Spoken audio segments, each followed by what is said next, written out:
We're talking with Rodriguez Festival Theatre.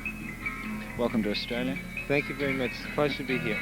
You like the setup? I love it. It knocks me out, man. Really. What have you seen of Australia so far?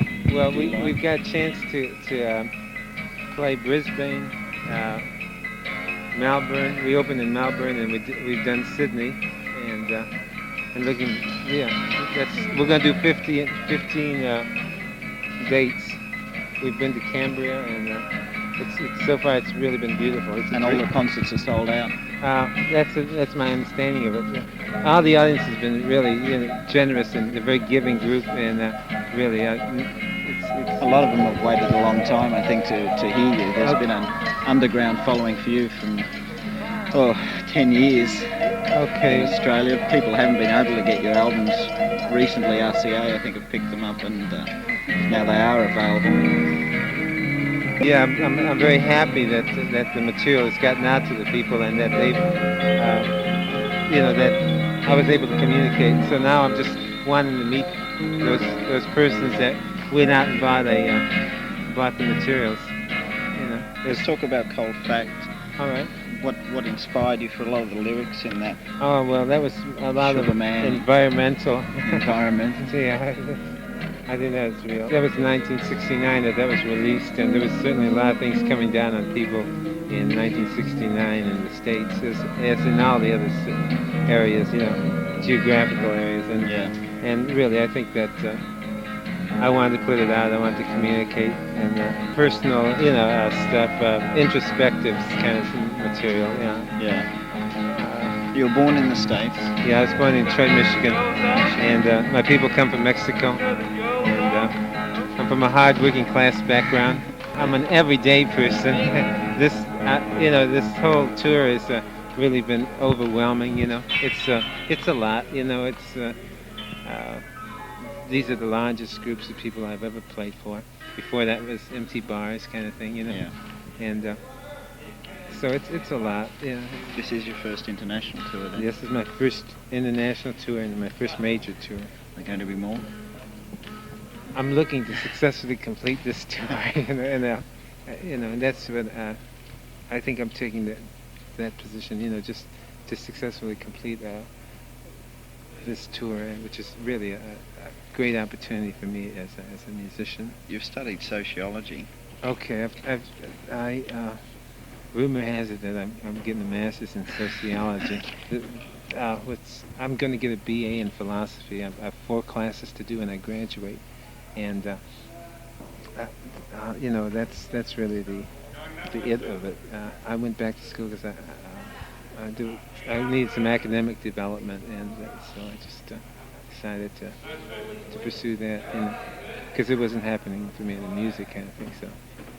It wasn't happening when you first started? No, not at all. And I just got wind of this about 3.5, 4 months ago, that about all the, how the albums were doing and things. Mm. And we charted that independently. We just, checking the trades kind of thing, looking and see if there's anything there, And but in between that time, it's been a struggle. It's just. A lot of incoming artists have had trouble in recent years with the Australian media. They think they've received a pretty rough deal from the Australian media. Okay. Have you encountered it's that sort of thing? People judging you without knowing you? Okay. Some of it is like a lot of hearsay, but for the most part, in my personal experience, some of the, and it's important to remain critical, but some of the people that are assessing or evaluating what's happening up there or what's happening don't really have a real depth of the struggle it is to get out there and play. And most reviewers, it's been my experience, don't really sense how difficult it is to get up there. And it's just looking at recent reviewers, I just I know they don't have the grasp of it, but still, you can't. They don't have the feeling for it. Right. We were talking to Mark Gillespie this morning. He said much the same thing. Oh, in really? The form that. Okay, Mark's an outstanding writer, musician, and we've been touring with him since we've opened, and he's really an outstanding person. And he also was a support band for the Marie Mulder, who's an outstanding, very giving artist. And I saw her show just the other day, and she was really good. And she did a solo part with a violin, and I don't think the reviewer really caught some of that stuff, but What Mark said basically was that it's very easy for someone to get in front of a microphone or in front of a TV camera, but to be a musician, it's a hell of a lot more work. That's right. That's true. And my situation, or some situation, is they also don't. There's such a thing as privacy and personal stuff, lives beyond just the public part of it. Where you're out in public.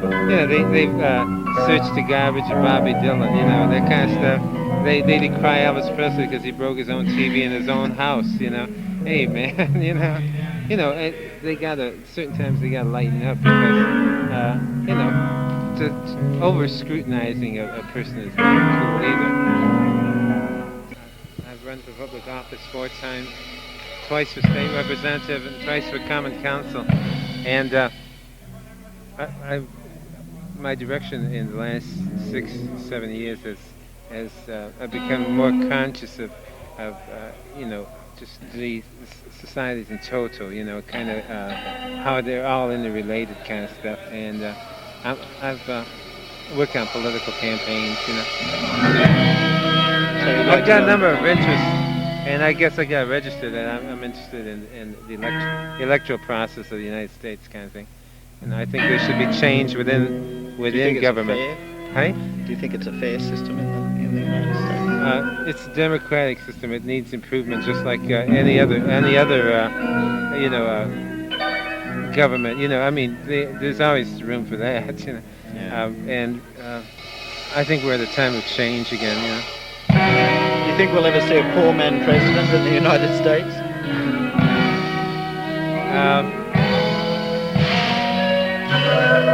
Yes. Are you looking forward to that day? Hey? Are you looking forward to that day? I'm looking forward to real representation. Good, good representation. Yeah. I think you have to have a lot of qualities. And to get up there and do leadership. English is my second language, and I work hard with it, and I have a lot of respect for the English language. And the thing is that I see in areas there's underrepresentation. I see other things other services that could be brought up for people as provided by taxes, So, I see these areas as needs, that need to be serviced, and